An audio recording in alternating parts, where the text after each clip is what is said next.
Welcome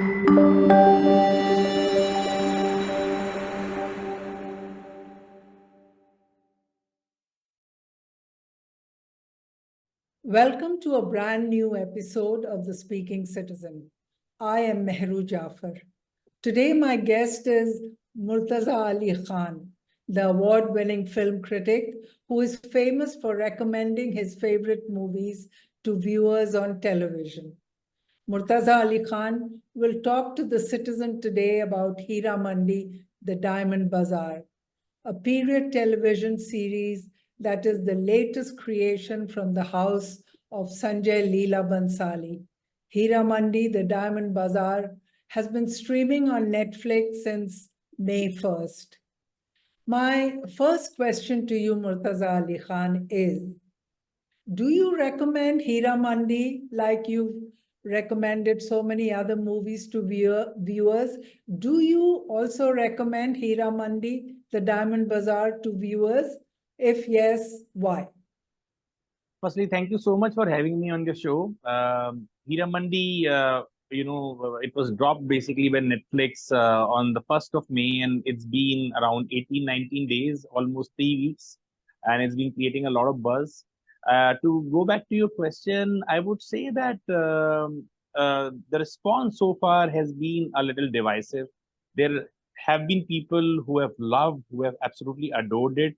At the same time, there have been people who have absolutely hated and detested what they saw. Some of them couldn't go past the first or maybe the second episode. As far as I am concerned, from the point of view of a film critic, I would say definitely, it's something that you should definitely check it out. I won't say that it's the best thing that has come out from Netflix or from Indian cinema or from the long form space. I would not even say that it's the best offering of Mr. Sanjay Leela Bansali's career. But having said that, it has some very interesting elements that need to be addressed. First and foremost, why I am particularly impressed by what I saw was because of the fact that for the longest time, Bollywood used to have this genre called the Muslim social genre. And we can go back to, the very early days of cinema. And we used to have this film which always focused on, Muslim characters, and unlike the most of the commercial films which we saw, wherein you only had a Muslim secondary character or a supporting character, these were the films which were only about Muslim way of life. These were about Muslim characters. Of course, it also had to do with sometimes they would take you to Awadh. They'll focus on the courtesan culture. They'll talk about the Nawabs, but it was also about the day-to-day life in a Muslim household. Then it also dealt with issues like partition, for example. The classic case is that of Garam Hawa. But in the recent 2 decades or so, I haven't seen any film, which deals primarily with Muslim characters. And most of the times, the portrayal of Muslim characters have been, in a very sort of they're treated as fringe characters, particularly even worse than fringe characters. They will be portrayed as gangsters, they'll be portrayed as thugs, they'll be portrayed as, anti-social elements. So they were really not given the kind of justice that some of these early films used to give. So when I saw this trailer, it really made me excited. It really made my heart fill with joy because finally I was seeing something which was made with a very holistic mind set. Of course, I talked about the Muslims being the central characters in the series. At the same time, the series also deals with the holistic aspect of India, the syncretic culture that we have grown up in this country. We talk about the Ganga Jamni Tehzeeb. So all that comes to the fore in this series, and that was the first reason why I got attracted to this series. And in the recent times, there has been a lot of critique that portrayal of the Tawaif, it's ludicrous. Some of the research work is not right. Uh, uh, some criticism has also come from Pakistan. Some of the people have said that the use of Punjabi is not up to the mark. And they are also a little perplexed at how come these Tawaifs are speaking such good Urdu when they are based in a Punjabi speaking Lahore. So criticism aside, there's a lot to actually appreciate. And not to forget the fact that how Tawairs actively participated in our freedom struggle. That is something that I would like to elaborate upon, maybe later on during the course of this discussion. But for now, I would say that this really brings a beautiful blend of history and fiction. And Sanjay Leela Bansali needs to be commended for tackling a subject like this, criticism aside. But Murtaza, the way the story, Muslim story, Indian story, a Tawaif story, whatever you may like to call it, it's presents such stereotypes, in the lifestyle of people of this particular Indian community called Muslims. Is that not a case of kya hua? Badnaam hue, naam to hua. I think you sound like, even if it's stereotyping the Muslim, at least the Muslim is being portrayed on screen. See, the worst kind of stereotypes we have seen, when Muslims are portrayed as these gangsters, they are shown as these underworld people, they are seen on the fringe, particularly even, they are even worse than fringe. I'll give you a very interesting example. In the recent times, what has happened is that there is no Muslim role model to look up to. And I know that, probably a lot of people would say that the Tawair, the courtesans are not really, or the Nawabs, they are very debauched, they are engaging in all kind of, stuff that you would say that is not righteous. But there are no Muslim role models around. And this is a very sad thing. And in the recent times, a very famous Turkish series has come, it's called Iftagurul. And a lot of people really got excited after watching the series that they were finally able to see Muslim characters who are heroes.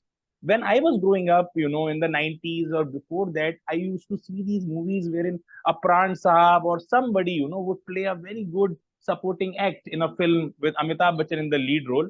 It is possible that the lead character may not be the Muslim character, but the supporting characters are always Muslim characters, and these were the people who would give their lives for their friends. They were generous people, they were magnanimous people. Even a film like Zanjeer, Pran Saab is playing a very evil character, but when he realizes that this man really is able to see through him, he tells him that I'm going to give up all this gambling and I'm give up all this profession for friendship. So those were the kind of portrayals that really, were associated with that. Okay, a Muslim in an Indian society, which is primarily, 70 to 80% a Hindu society, may not be in the limelight. Even a lot of our Muslim actors, they had to take up Hindu names. Dalip Sahab is the best example of that. A lot of our actresses had to take up Hindu names. So that was something that was acceptable, and we thought that okay, Muslim may not be the main person, that he will not be the or she will not be the center of the universe, but at least these characters will have some, virtues, and people will be able to relate to it. But now what has happened is that post 9/11, I think it has really become worse, and Hollywood has been the biggest culprit. I would really say that Hollywood is the reason why, this Islamophobia globally has been on the rise.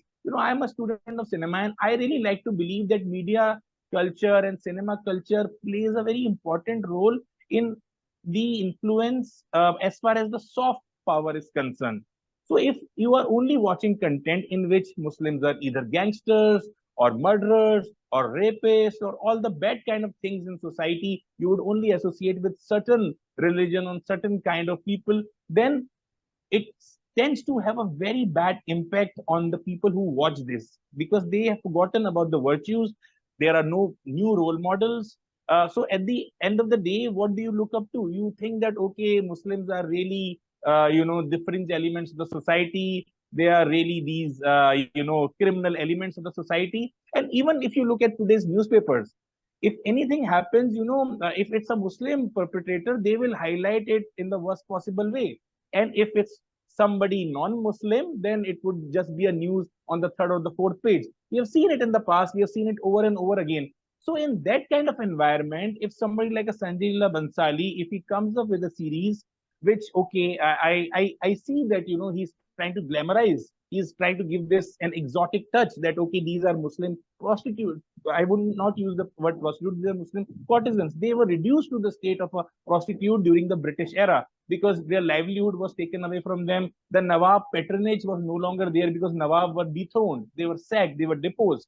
So because of that, a lot of these women who were actually courtesans, Tawaif, who would, deal in musiqui, who would deal in dance, and who would deal in the Urdu adab, their stature was reduced to that of a prostitute. They became sex workers. But gradually, they also went on to become the first leading ladies, as far as Hindi cinema is concerned. Let's take the case of somebody like a Jaddan Bai, who was Nargis's mother. Take the case of Shamshad Begum, who was the mother of Naseem Bano, who was the mother of Saira Bano. And let's take the case of so many of these courtesans who were singers, who the second generation went on to become the leading voices in Hindi cinema. They went on to become the leading ladies in Hindi cinema. So all that Urdu adab, all that culture actually made its way into Hindi cinema because there were no other patronage.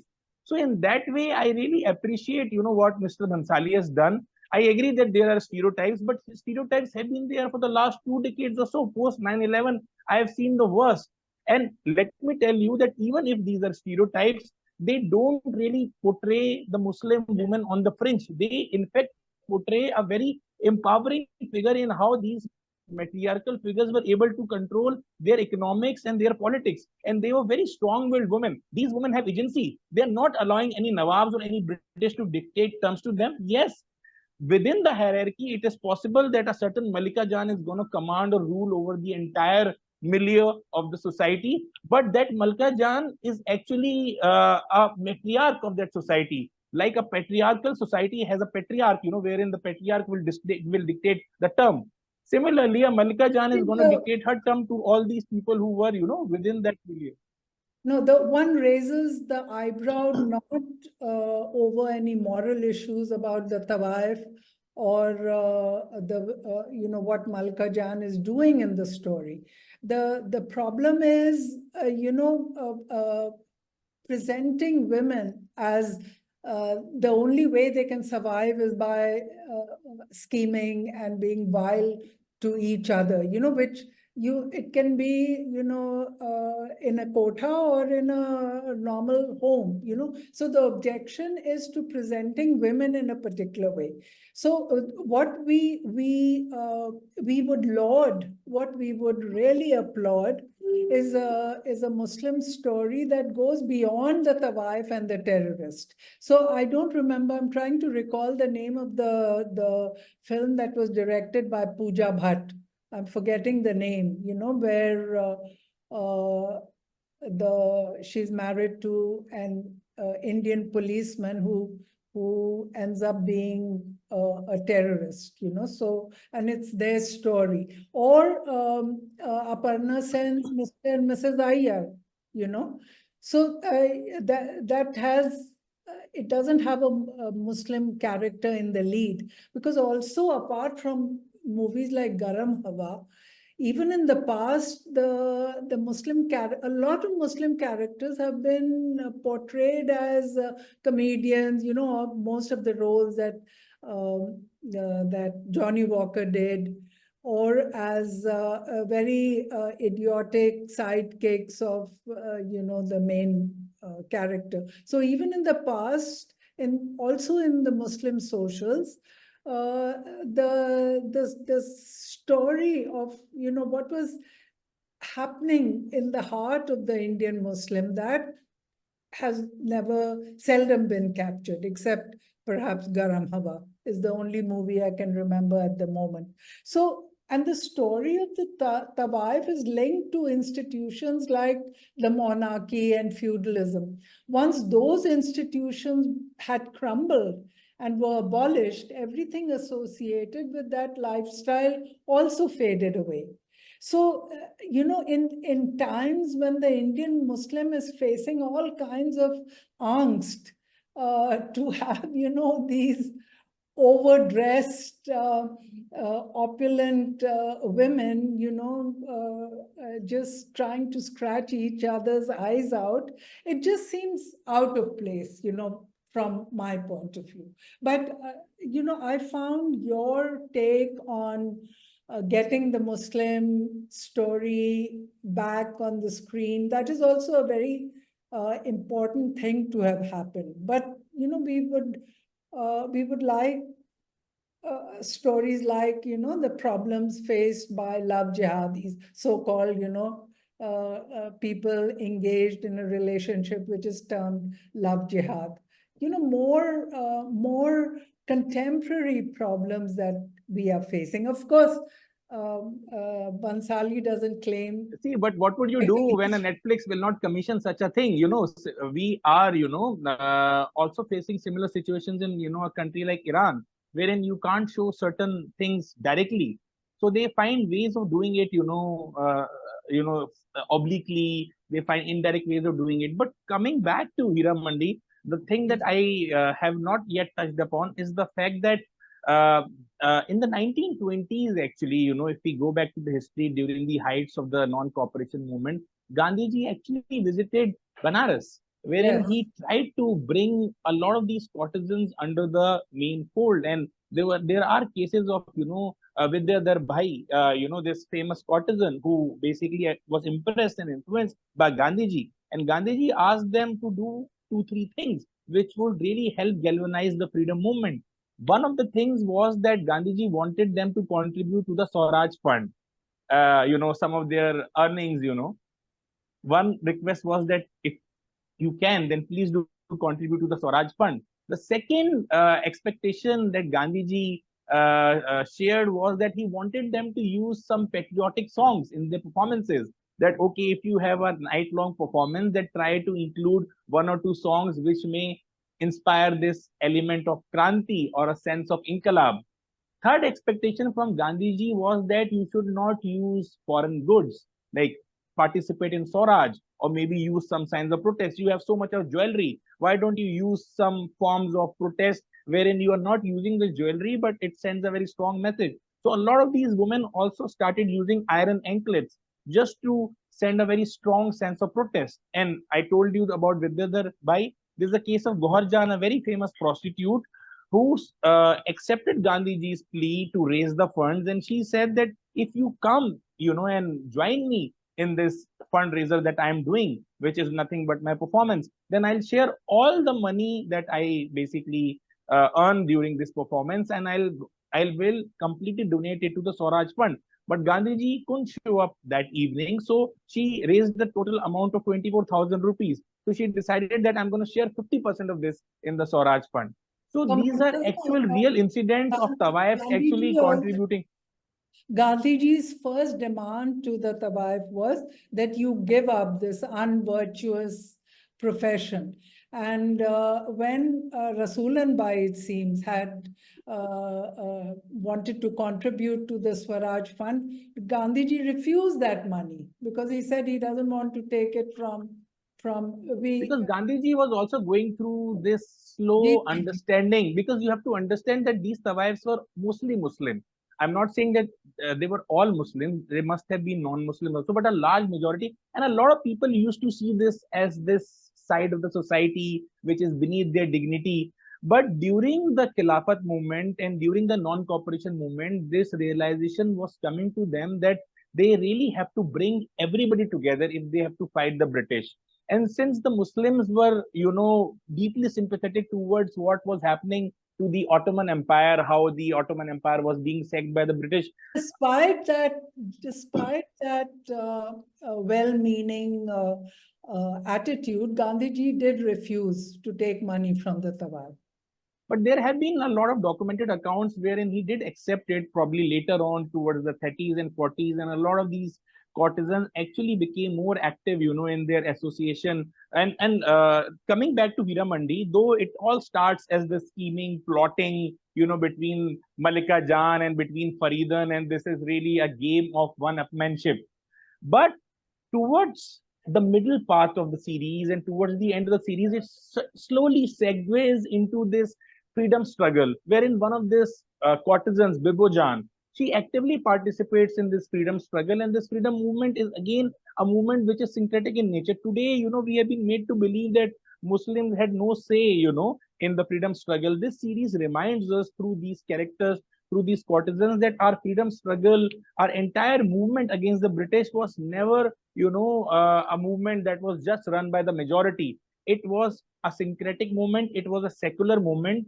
And in many ways, it reminds us, especially in today's time, when we have been made to believe that, certain, a very small chunk, which is like around 15 to 20%, which is the Muslim, that they are not really nationalistic, or if they are nationalistic, that a small chunk of that 17% is nationalistic. But this, I think, will go a long way, because a lot of people are watching this series. And I can tell you from my personal experience that a lot of people who are hating this series are the people who are not able to digest the fact that this series is actually taking the secular route. This could have easily taken the majoritarian route, but instead of that, it is actually taking a very interesting route. And even Sanjay Leela Bansal, if you look at Padmavat, I hated his portrayal of, some of the Muslim characters. I think he was also slowly walking the path of Islamophobia. I really detested his portrayal of Khilji. I even detested more his portrayal of somebody like an Amir Khusru. It was really in bad taste. But I think this is really sort of a course correction. I won't say that it's immaculate. I totally agree with you that the portrayal is absolutely flawed. In fact, he is able to reduce a lot of these characters to the stature of a caricature. These are not characters. You look at them as caricatures. And of course, the fact that the Muslim women, they've always been seen by the Western audiences as exotic. As if you look at some of the Western accounts of the Mughal court, if we talk about Haram, if we talk about Zenana, we will see a very exotic writing, or the way it is being portrayed by some of these Western writers.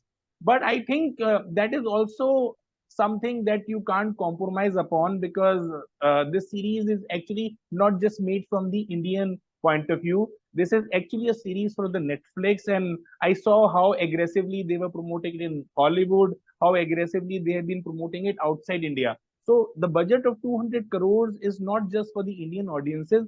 It's like, I'll give you an example, a very interesting parallel. A show like Marco Polo, which came a few years back, it took us to the court of Kublai Khan, the Garden of Five Senses, and all of that. So for somebody who doesn't understand or doesn't relate to Kublai Khan or the Mongols, for them it was a very exotic way of looking through the eyes of this Westerner who is Marco Polo.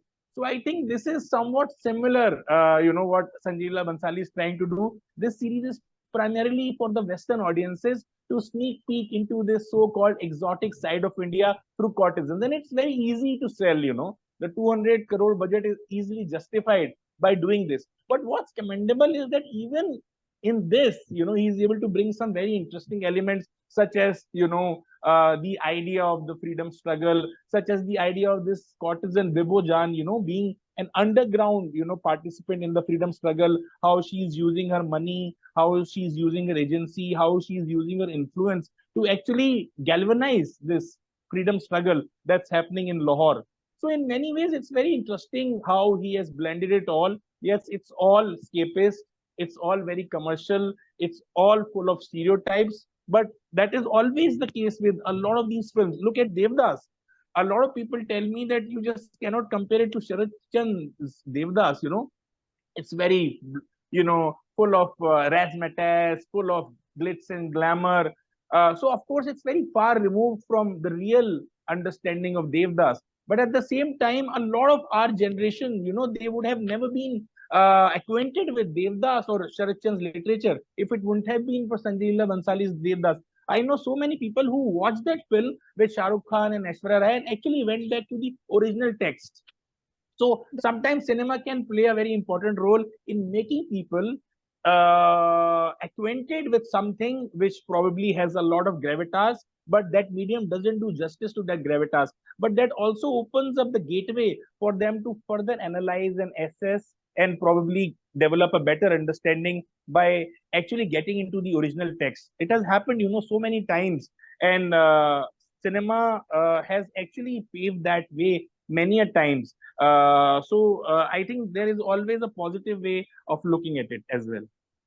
Just 2 points. One is that, of course, the quotas, when they were flourishing and they were crowded and they were the center of any city, center of activities of any city, like Lucknow or Calcutta, Mumbai, Lahore, then, 50% of the population engaged in quota activities were non-Muslims as well. But a lot of courtesans who came from the countryside, they they were non-Muslim, but they took on Muslim names just Right. because wanted to be accepted, in a milieu that was dominated by the Urdu language and a certain kind of music and dance. So that is the Ganga Jamni Tehzeeb. When you say all Indians were engaged in all institutions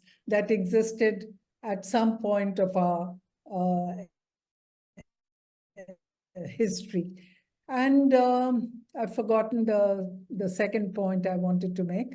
But anyways, so nice talking to you, because I was really intrigued when I heard you tell the media that you were happy with Heeramandi mainly because it brought back a little of the Indian Muslim story on the screen and into the media. So that The only thing that I wanted to say here is that I have actually closely followed why people are hitting it. A lot of people have a very legit reason that like you, some of the points that you have raised, that stereotypes and exotic portrayal of females. But a lot of people are also disliking because they are not able to digest the fact that okay, here is this society which is primarily a Muslim society, a Muslim matriarchal world wherein the women have agency. We are giving you the right to abolish the triple talaq. We will do this for you. We will do that for you. The women themselves are really, some very weak and completely lacking agency. And here we see a Malika Jan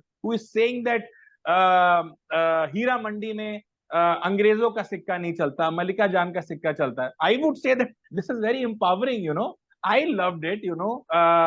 Not because particularly I even loved Gangubai. I would not say that I only loved, but it always makes me feel happy regardless of the commercial aspects, and I understand that there would always be this caricaturing that will be done, but it really it's empowering. There are a lot of people who take pride by watching a Gangubai. A lot of young girls they feel empowered. So it's not just that just because she's courtesan, people would say, oh my god, she's beneath dignity. If people can derive inspiration from a character like Gangubai, why can't they derive the same pleasure out of a Malika Jan regardless of her profession? Since you mentioned Gangubai, Gangubai is more inspiring because the film is more real. The acting of Alia Bhatt is far more real and moving. It is Gangubai is a film with a soul, whereas Heeramandi is hard as the Diamond Bazaar it represents. It has Actually, it has very many different characters with different shades. If you look at Malika Jan, okay, she's shown as this very vile character, but at the same time, there is this other side to her. When this character played by Richa Chadha, when she dies, we get it's only that in that moment that we get to see a very different side of Malika Jan, that she's actually sad that somebody like her has passed away. And then she talks about the azadi, because she says that for the Tawaif, the azadi is in her death, and how she mourns that and how she celebrates that at the same time. Because this is the only moment, for the first two episodes, I also was a little hateful that she's all vile and she's all black. But there are layers, for example, take the case of Alanzeb. She's all white, she's all positive, she doesn't want to partake in all of this. Then there is this character like a Bibojan, then there is the character played by Sanjida Sheikh, who has her own vendetta. Then of course there are two roles played by Sonakshi Sinha. There are also layers, some parts of it are gray, some of it is so I really feel that Gangubai was a totally out and out positive portrayal. There are no two ways about it. But here I think there are more grays. There are more grays actually here. Gangubai is a better acted and a better directed film. If you look at it, not from the point of view of the story, breaking up the story into various social issues, but if you look at both the productions from the point of view of a filmy experience, I think Gangubai, hats off. It's a very well-made film. Whereas this one is too mannequin. They look like actresses selling Tanishq jewelry. There is no soul in the characters. Well, that's a personal opinion, and we can I mean, go. Gangubai also, I didn't like the portrayal of the transgender. I thought, that was in a very bad taste. So they're like played by Vijay Raj, it was completely a very vile character. And, a lot of transgenders didn't like how that character was done.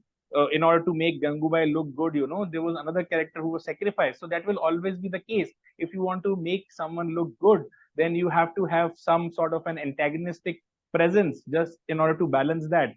And in case of Gangubai, she was all white and there were very little gray shades. But if you look at Heeramandi, every character has gray shades, except for Alamzeb, who is a totally, virtuous character. And even the young Nawab, played by this guy, young guy. But other than that, a lot of these characters have gray shades. There are, of course, very few redeeming qualities to them. I agree, but I think somewhere Sanjay Leela Bansal also, wanted to bring in the idea of Gadar, and he wanted to slowly take us in that direction. And he wanted to start up is this battle for supremacy. That okay, this is some battleground. We have seen the kings fight each other, in all glorious ways on battlegrounds.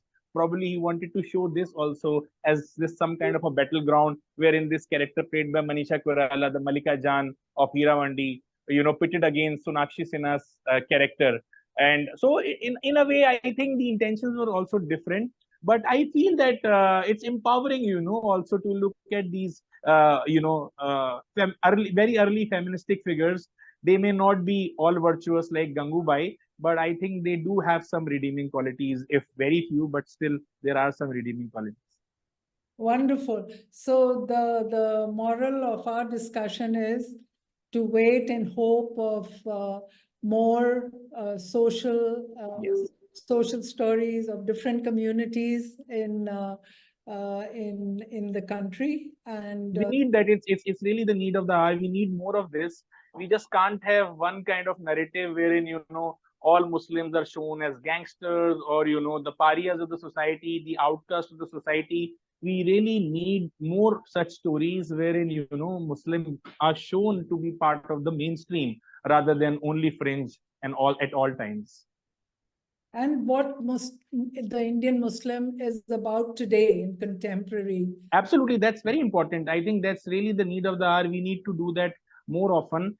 And somewhere, I think the dialogue and the discourse needs to have started. And I'm happy that at least finally, a lot of people are delving into the history. There have been so many reels. I was going through the internet, I was going through the Instagram. People are not talking about the Muslim social genre.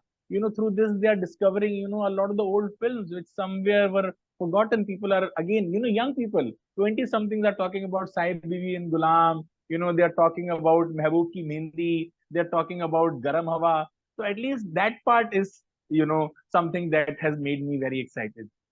Sahab Bibi and Ghulam was not Muslim, but anyways, on Like that.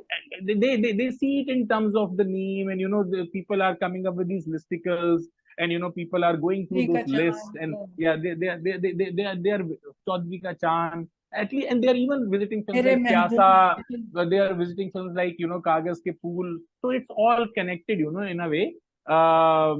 Whether it may not be a Muslim social, in its strictest sense, but there are some influence of Urdu literature, and there is some connection at one level or the other. I think there are millions of really heartbreaking and heartwarming Indian Muslim stories waiting to be put on the screen. Absolutely, And I hope absolutely. we get to see some of these stories on the screen soon. Thank you, Murtaza, for talking to the Citizen. Thank you so much.